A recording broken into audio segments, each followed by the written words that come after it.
The words cut through me like a knife. That old woman is the maid. Don't talk to her. My daughter-in-law, Meadow, had just uttered them to a young grocery clerk. A dismissive flick of her wrist punctuating the insult. I'm glad you're here to hear my story. And then, please follow it to the end and share your city in the comments. Blaine, and I'd love to see how far my grandson words travel. Judd, guffawed, looking as if it were the funniest joke they'd ever heard. They had no idea, not a clue, that the old woman they mocked was the sole owner of the very store we stood in. That same day, the entire inheritance was revoked. I'm glad you're here to hear my story. Please follow it to the end and share your city in the comments. I'd love to see how far my words travel. Looking back, the first warning sign should have been Meadow's insistence on joining us for groceries. My daughter-in-law rarely bothered with anything that didn't directly benefit her. Yet that morning, there she stood, impeccably made up at 10 a.m. Her blonde hair was swept into an elegant bun, and a designer purse was clutched tightly in her perfectly manicured hands, an image of calculated perfection. "Come on, Grandma Bessie," my grandson Judd cheerfully called from the back seat of Blaine's SUV. "We're going to get ice cream after shopping." At 70, a small, familiar warmth still bloomed in my chest whenever Judd included me in their plans, a rare occurrence these days. I slowly eased myself into the back seat beside him, my arthritis protesting, with every deliberate movement. Meadow, from the front passenger seat, cast a glance over her shoulder, her irritation barely masked. "Try not to embarrass us in there," she murmured, a whisper just loud enough for me to catch, yet soft enough that Blaine, my own son, wouldn't hear it from the driver's seat. I held my tongue. Years of experience had taught me that any response to Meadow's veiled barbs only fueled her disdain. Blaine, predictably, would always side with her, leaving me to shrink even further into myself. Morrison's Market hummed with activity that Tuesday morning. Families navigated the aisles with young children. Elderly couples ambled along, and busy professionals darted in for quick lunch items. For over 30 years, long before Meadow had even met my son, this store had been my regular haunt. Its familiar aisles and the friendly faces of its staff usually offered a quiet comfort. Meadow, with the precision of a military commander, dictated our route through the store. Her shopping list was a sacred text, and deviation from it was simply not an option. Judd remained close to his mother's side, occasionally casting a glance my way, a look I desperately hoped was affection, but suspected was merely polite acknowledgement. As we finally approached the checkout, that familiar tightness began to constrict my chest. The young cashier, a man in his early 20s with genuinely kind eyes and a welcoming smile, started to scan our purchases.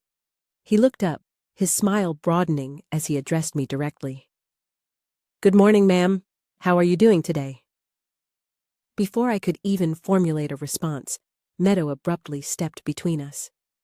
Her voice, sharp and dismissive, sliced through the air.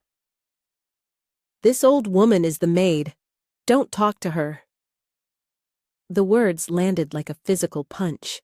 My breath hitched, and a wave of humiliating heat flooded my cheeks.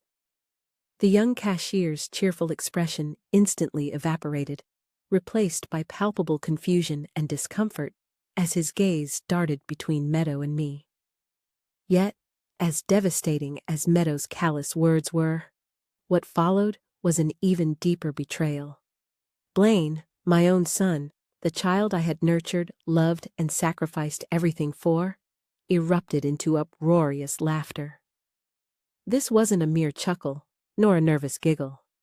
It was a full-throated, mirthful sound that was full, hearty laughter, as if what Meadow had said was the funniest thing he'd heard all week. Judd, my 12-year-old grandson, joined in, his voice adding to the chorus of my humiliation.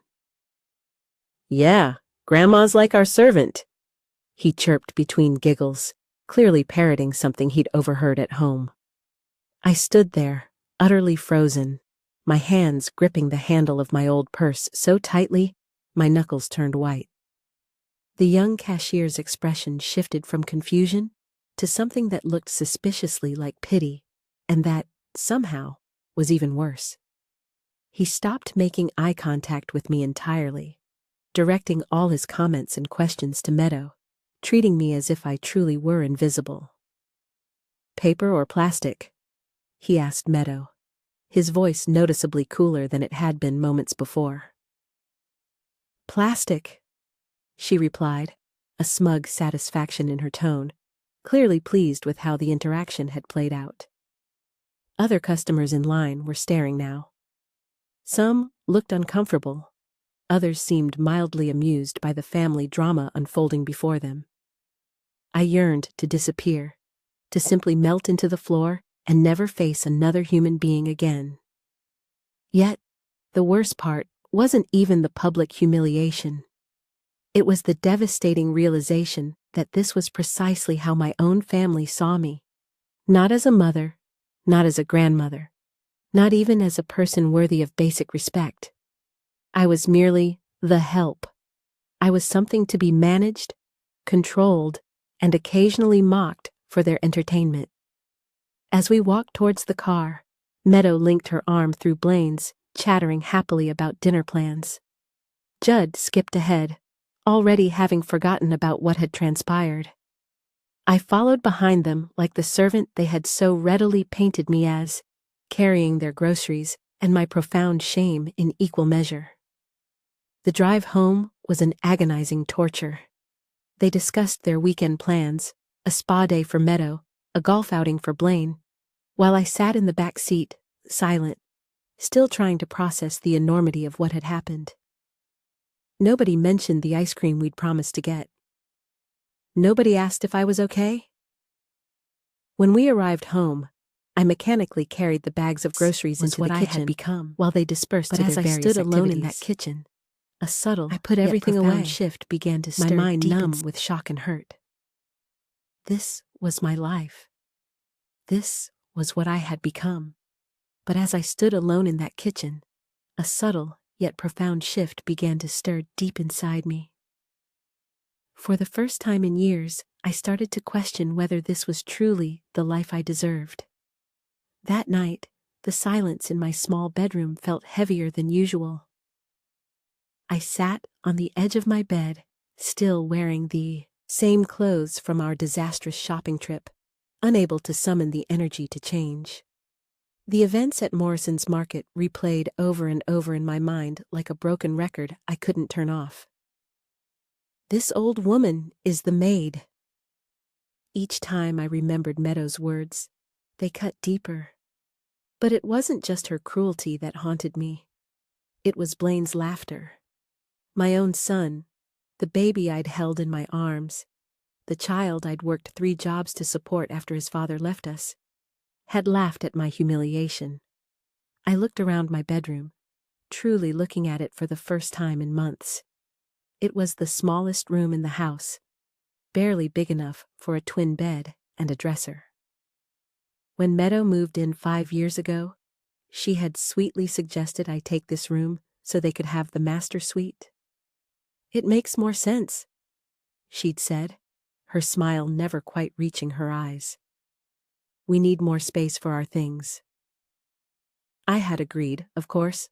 I always agreed. It was simply easier than fighting. Easier than being labeled difficult or ungrateful. After all, they were letting me live in their house, weren't they? At least, that's how Meadow always framed it, despite the fact that I had lived there for 15 years before she ever set foot through the door. My reflection in the small mirror across the room showed a woman I barely recognized. When had I become so small? When had I started shrinking into myself, constantly apologizing for taking up space in my own home? My gray hair was pulled back in the same practical bun I'd worn for years. My clothes were neat but old, chosen for durability rather than style. I looked exactly like what Meadow had called me, the help. But I wasn't always like this. I closed my eyes and desperately tried to remember the woman I used to be. Before Frank left, before Blaine grew up and got married, before I learned to make myself invisible to keep the peace.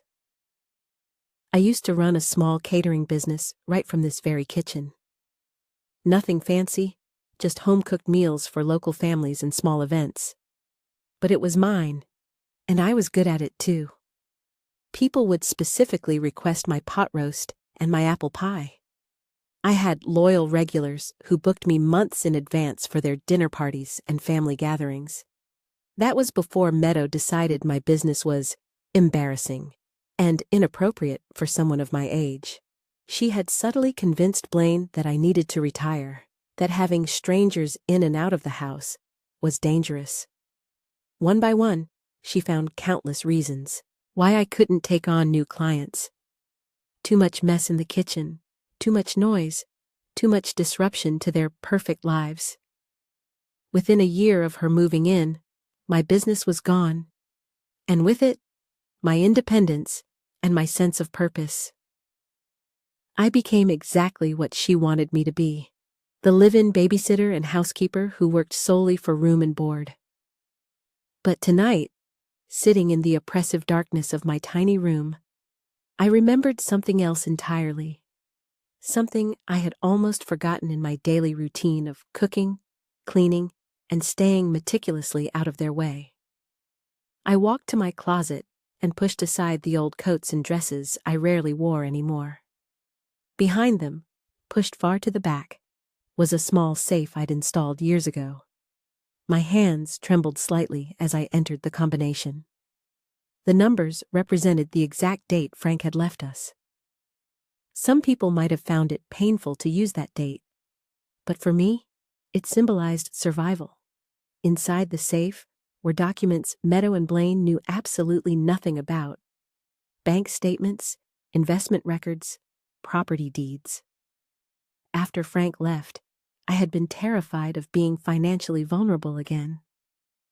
Every single penny I could spare from my catering business, every small inheritance from distant relatives, I had meticulously. Every careful investment I'd made over the years, it was all here, meticulously documented and quietly growing. I pulled out the most recent statements and studied them by lamplight. Over the decades, my careful investments had grown substantially. I owned 3 rental properties downtown, boasted a diversified investment portfolio, and yes, I owned 40% of Morrison's Market, the very place where I'd been so profoundly humiliated earlier today. The previous owner, Bill Morrison, had been one of my catering clients. When he'd wanted to expand his business but needed investors, I had quietly provided the capital in exchange for a substantial partnership. It was all perfectly legal and meticulously documented, but I had never breathed a word of it to Blaine or Meadow. Why would I? They would only find ways to involve themselves, to seize control, to dictate decisions about my money and my business relationships. I had learned early in Meadow's residency here that any sign of independence or financial stability on my part was immediately perceived as a direct threat to her absolute control. When I had innocently mentioned having some savings, she had immediately started suggesting ways I could help them out with various expenses. When I had mentioned owning a small rental property, she had begun hinting that I should sell it and generously hand over the proceeds for Judd's college fund. So, I had stopped mentioning anything. I let them believe I was entirely dependent on their generosity, that I had nothing and no one else. It kept the peace, even if it meant sacrificing my dignity. But tonight, looking at these crisp documents, I realized I'd sacrificed far more than mere dignity. I'd sacrificed myself. The woman who had meticulously built this small empire of investments and properties wasn't weak or helpless. She was smart, resourceful, and fiercely independent. She was someone who deserved respect, not someone who should accept being called the Maid by her own family.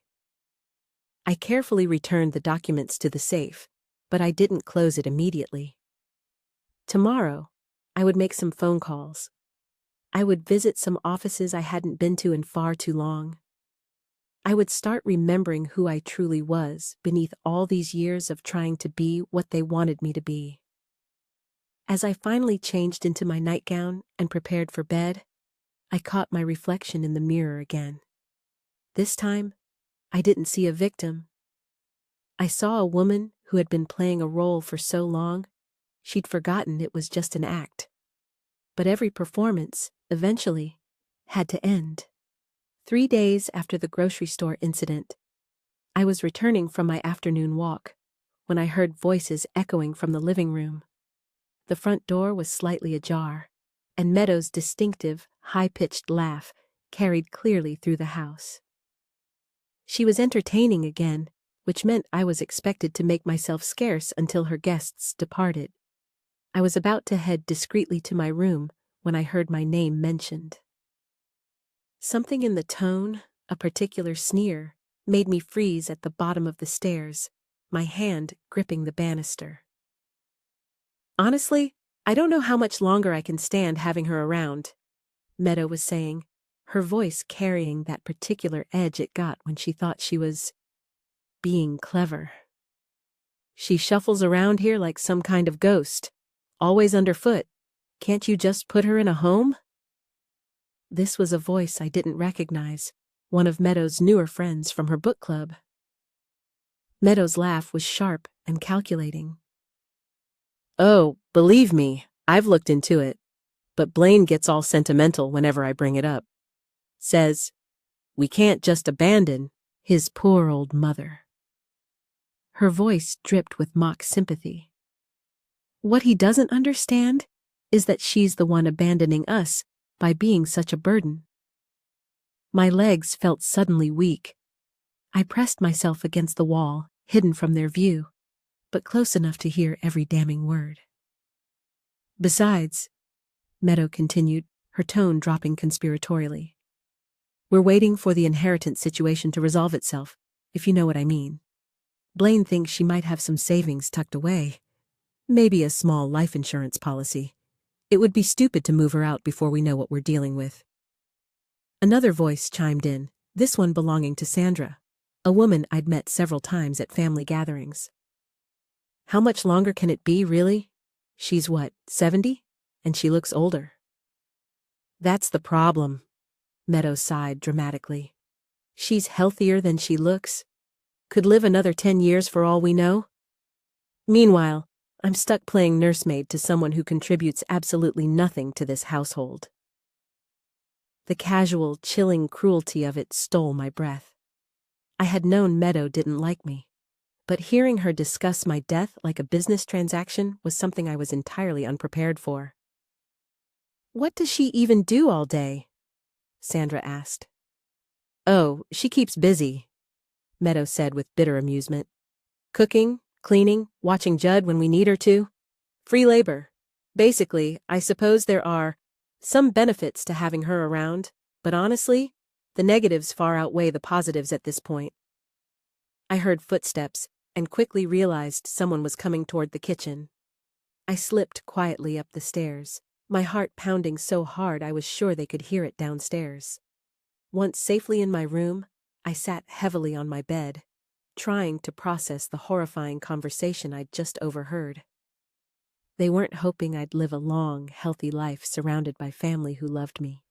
They were waiting for me to die, so they could inherit whatever paltry scraps they thought I might have left behind. And Blaine, my son, knew about this conversation. He had probably participated in countless others just like it. The man I'd raised to be kind and compassionate was discussing my future as if I were a stock option that hadn't matured yet. The worst part was how utterly wrong they were about everything. About my financial situation, about my contributions to the household, about who I really was. They saw me as a burden, a placeholder taking up space until nature took its course. They had no idea that the old woman they were so eager to dispose of was actually in a position to change all their lives with a single phone call.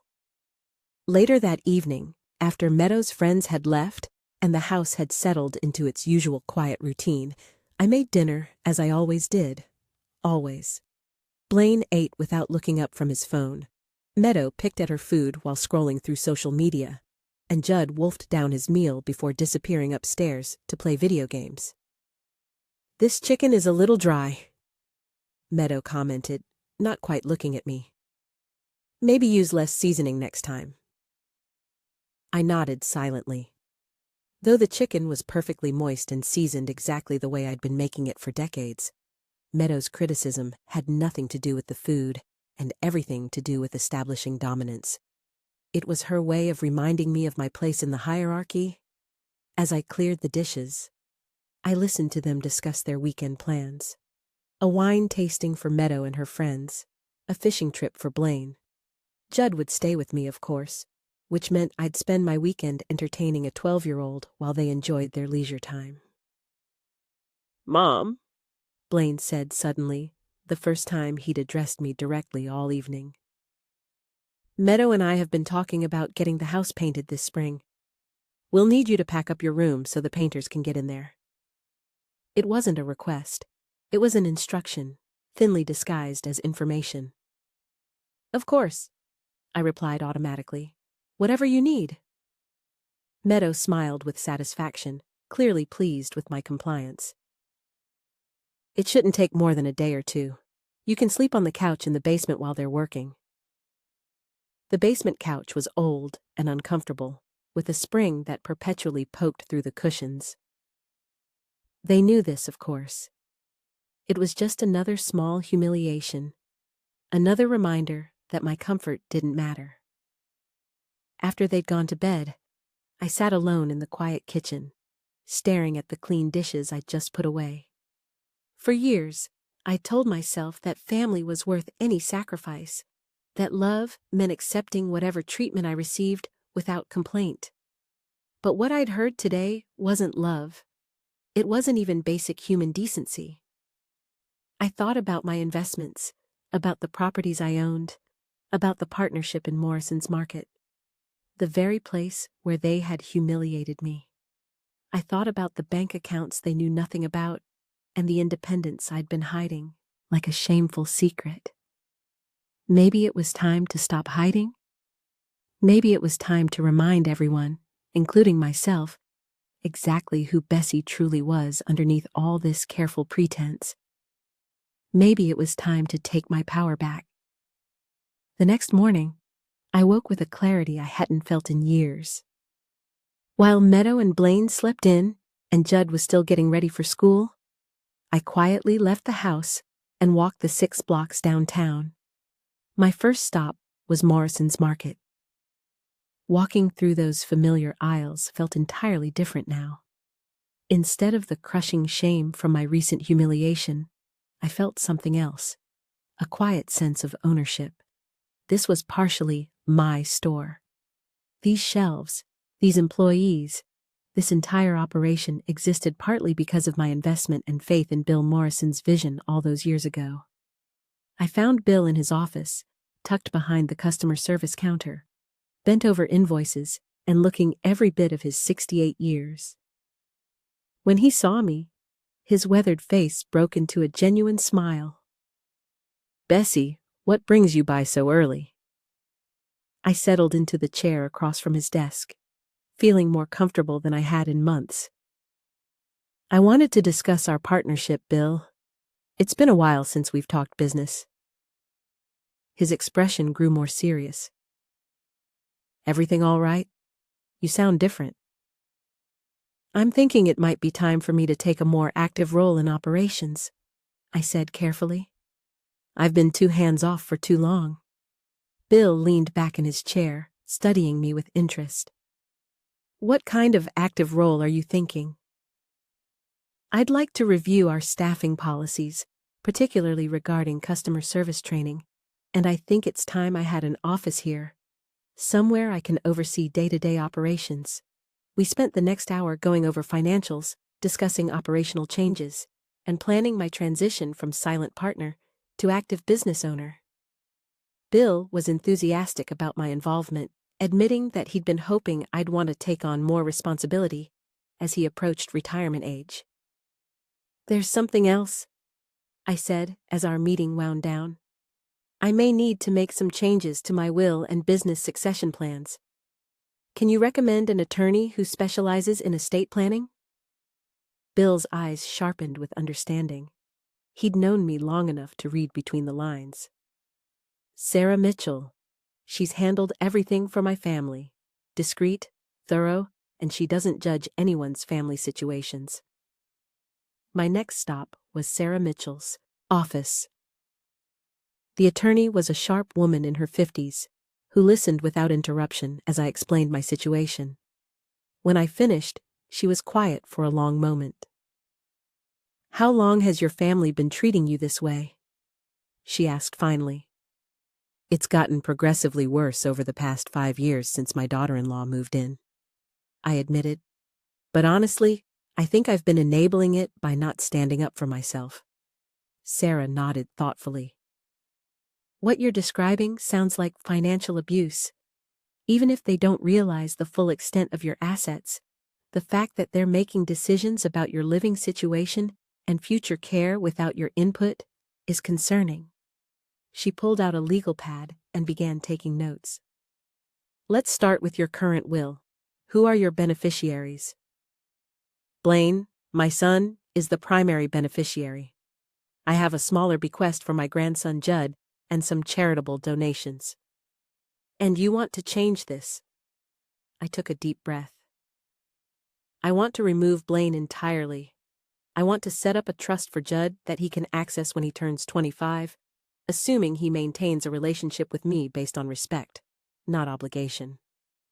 And I want to significantly increase my charitable giving." Sarah made notes as I spoke. "What about your business interests?" "I want to maintain control during my lifetime, but I'm thinking about different options for after I'm gone. Maybe employee ownership, maybe selling my shares. Back to Bill, maybe something else entirely. What I don't want is my son and his wife getting control of businesses they don't understand and didn't build." We spent 2 hours going over options, discussing trust structures, and planning a comprehensive estate overhaul. Sarah explained that the changes I wanted would take several weeks to finalize, but she could start the paperwork immediately. "There's one more thing," I said as I prepared to leave. "I want everything done with complete confidentiality. My family cannot know about any of these changes until after they're finalized. Of course, attorney-client privilege protects all our communications. But Bessie, can I give you some personal advice?" I nodded. "Don't let fear of their reaction keep you from protecting yourself. You have every right to change your mind about your legacy, especially if your beneficiaries are treating you poorly. Your money is yours to do with as you see fit." Walking home, I felt lighter than I had in years. For the first time since Meadow had moved in, I was taking action instead of just enduring. I was remembering that I had choices, that I didn't have to accept whatever treatment they decided to give me. When I arrived home, Meadow was in the kitchen, making herself a smoothie. She glanced up at me with mild irritation. "Where were you? I needed you to watch Judd this morning, but you just disappeared." "I had some errands to run," I replied calmly. "Business matters." She looked puzzled. "What kind of business matters?" "Personal affairs," I said, moving to start lunch preparation.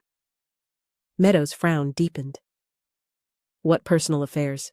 You don't have any business." I continued chopping vegetables, not responding to her probing. For once, her confusion didn't bother me. In fact, I found it almost amusing. She was so certain she knew everything about my life. So confident in her assumption that I was nothing more than a dependent old woman with no resources or options. "Bessie." Her voice carried a note of warning. "Now, I asked you a question." I looked up at her, meeting her eyes directly for perhaps the first time in years, and I answered it. "I had personal business to attend to." Something in my tone must have surprised her because she stepped back slightly, her smoothie forgotten. "Well," she said after a moment, clearly flustered. "Next time you need to let someone know where you're going. We worry when you just disappear." I almost laughed at that.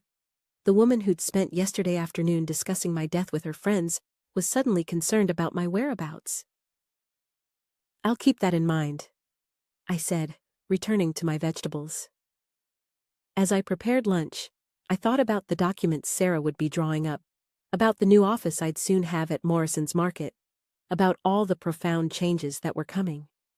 Meadow and Blaine had no idea that their comfortable world was about to shift dramatically. But I did, and for the first time in years, I was looking forward to tomorrow. 2 weeks had passed since my visits to Bill and Sarah, and the legal papers were finally ready. I'd spent those days observing my family with new eyes, watching their casual cruelty and entitled assumptions with a detachment that surprised me. Every dismissive comment, every order disguised as a request, every moment they treated me like hired help only strengthened my resolve. This morning felt different. There was a palpable weight to it, like the still, charged air before a thunderstorm. I made breakfast as usual, served it without comment, and watched as they ate, oblivious to my efforts. Blaine scrolled through his phone. Meadow planned her day aloud, and Judd wolfed down his meal before rushing off to catch his school bus. At precisely 10:00, there was a firm knock at the front door.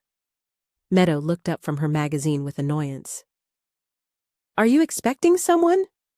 she asked me accusingly, as if any visitor to the house must be my responsibility. "I'll get it," I said calmly, smoothing my hands over my apron. Sarah Mitchell stood on the porch, professional and composed in her navy suit, carrying a sleek leather briefcase. Behind her stood a younger man I didn't recognize. "Good morning, Mrs. Harrison. I'm here to deliver some documents we discussed." Meadow appeared behind me almost immediately, her curiosity overriding her usual disregard for my activities. "Who is this?" she demanded. "This is my attorney, Sarah Mitchell," I said, stepping aside to let them in. "And I believe you have something for me." Sarah nodded, opening her briefcase and withdrawing a thick, official-looking envelope.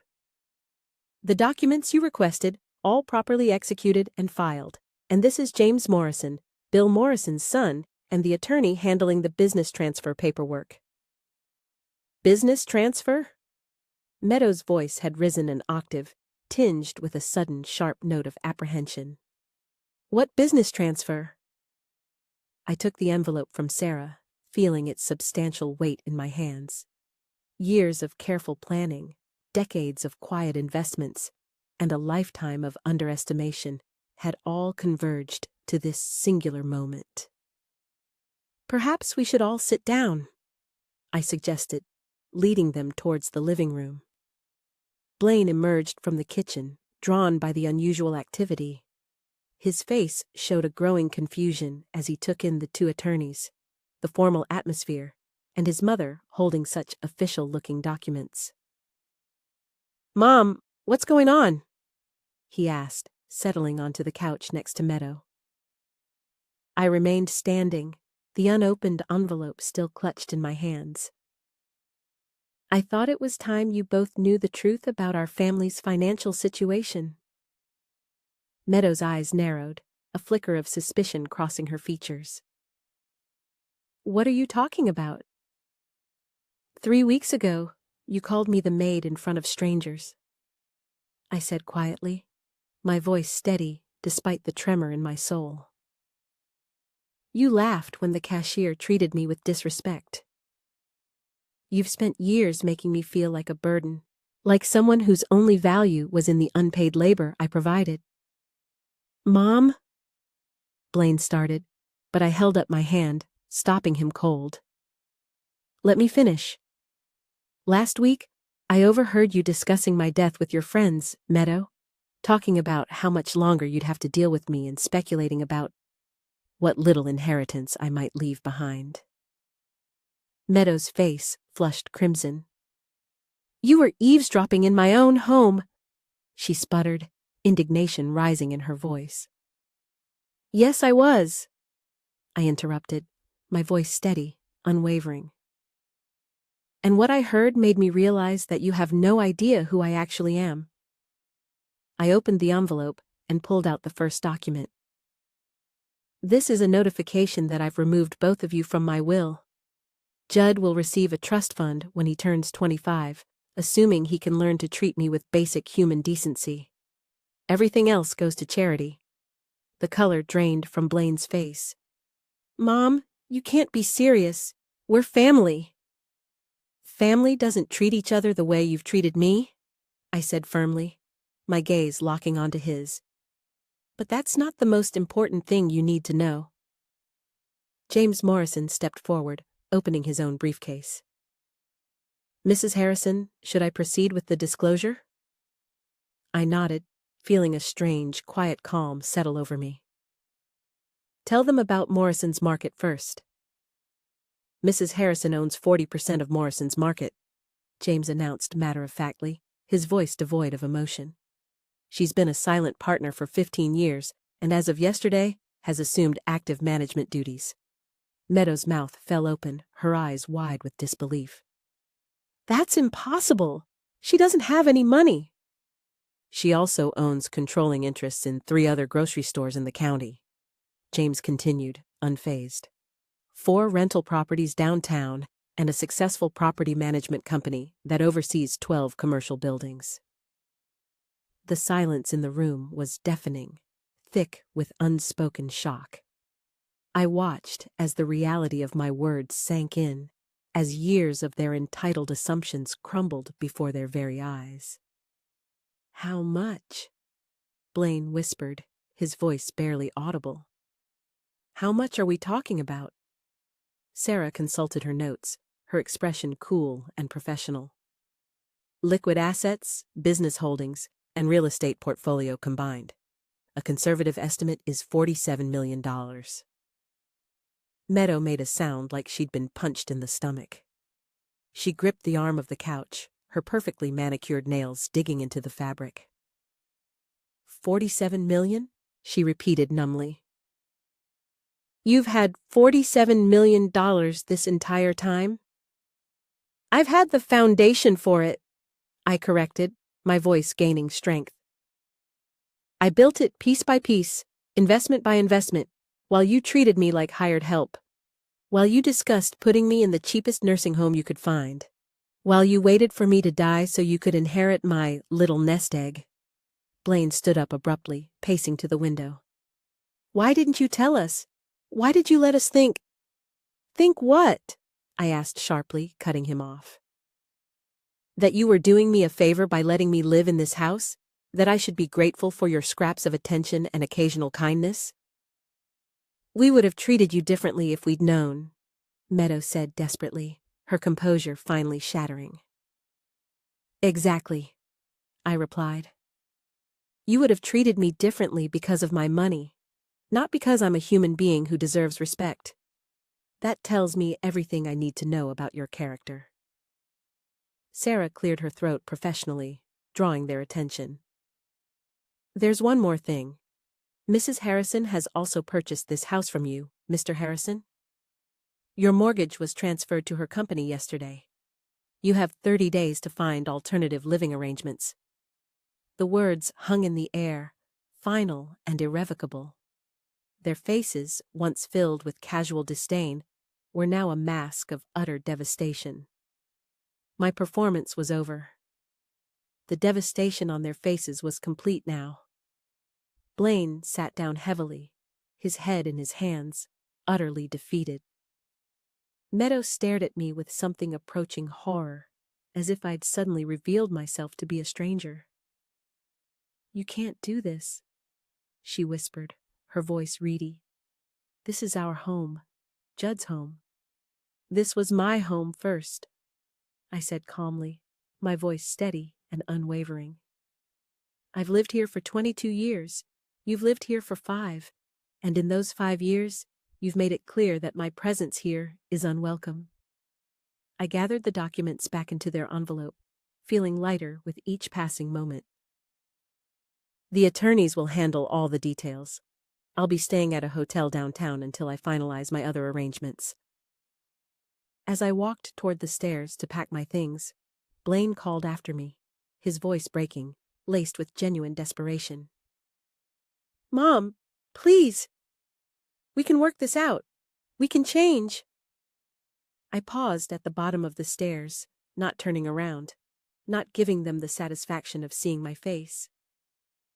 "I'm 70 years old, Blaine," I said, my voice quiet but firm. "I don't have time left to wait for you to learn how to love me properly." 6 months later, I sat on the terrace of my villa, overlooking Lake Como, watching the morning sun paint the Italian mountains in shades of gold and rose.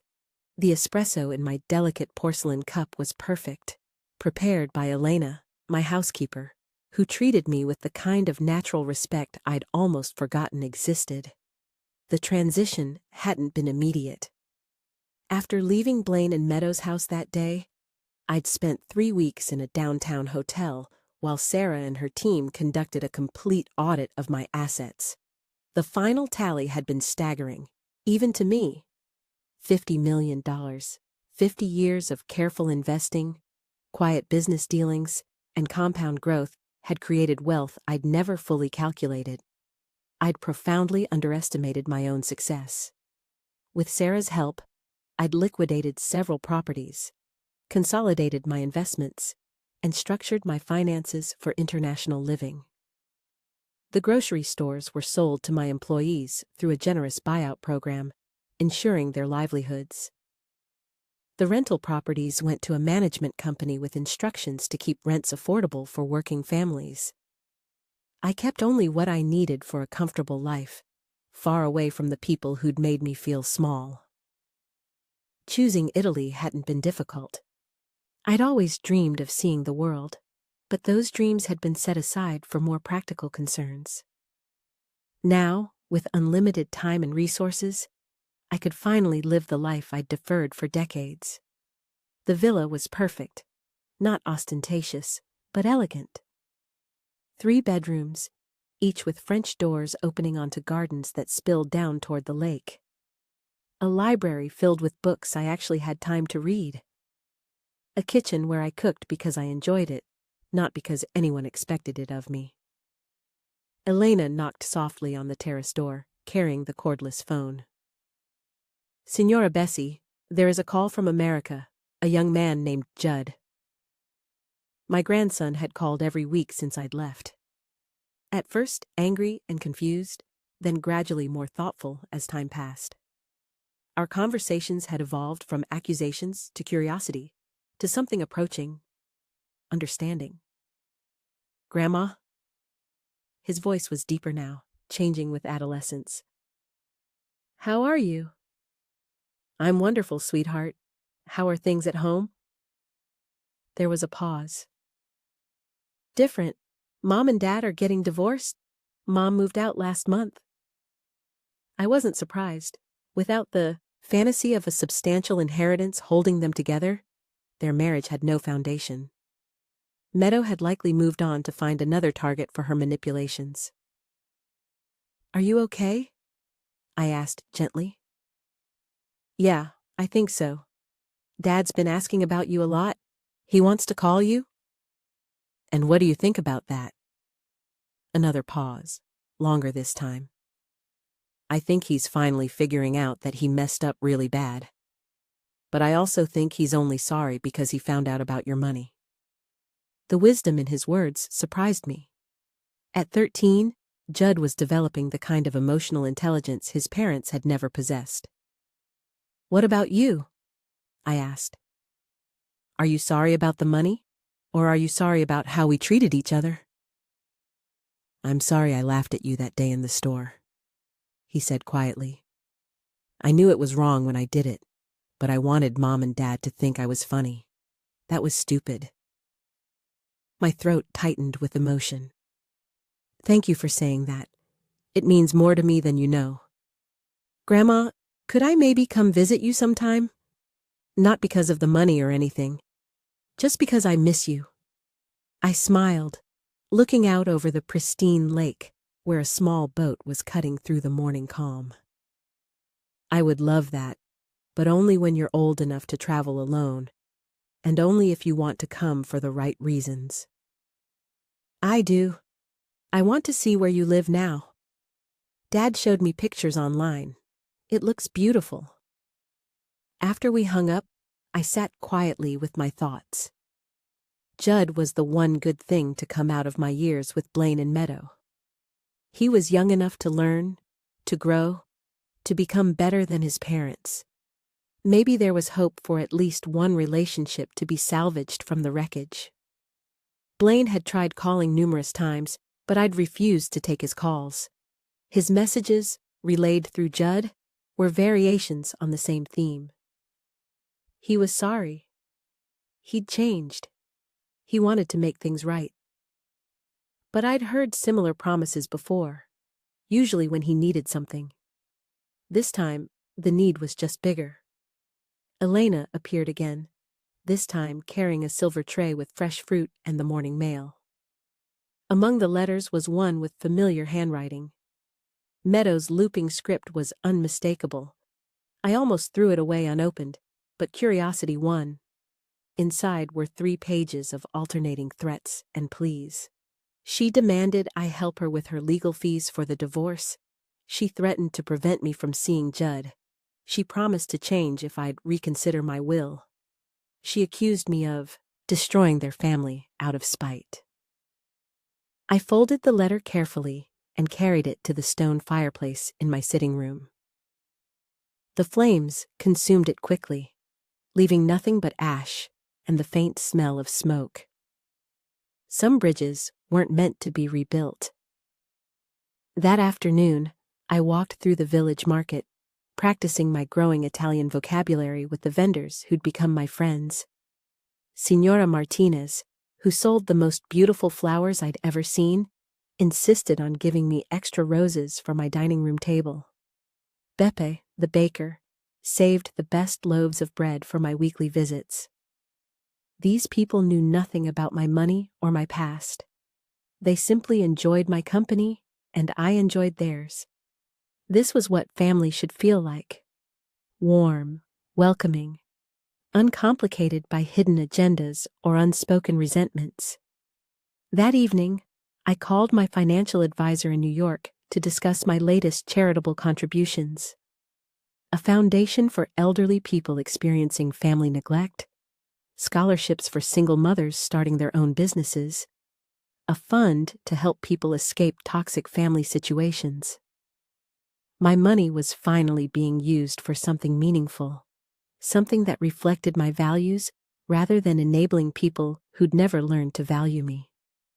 As the sun set over Lake Como, painting the sky in brilliant oranges and purples, I raised my glass of wine in a quiet toast. To second chances, to late-blooming independence, to the radical act of choosing yourself when no one else will. I was 70 years old, and my real life was just beginning. The woman who'd been called the Maid in a grocery store 6 months ago was now living like the queen she'd always been inside. And the best part? This was just the beginning of my story, not the end.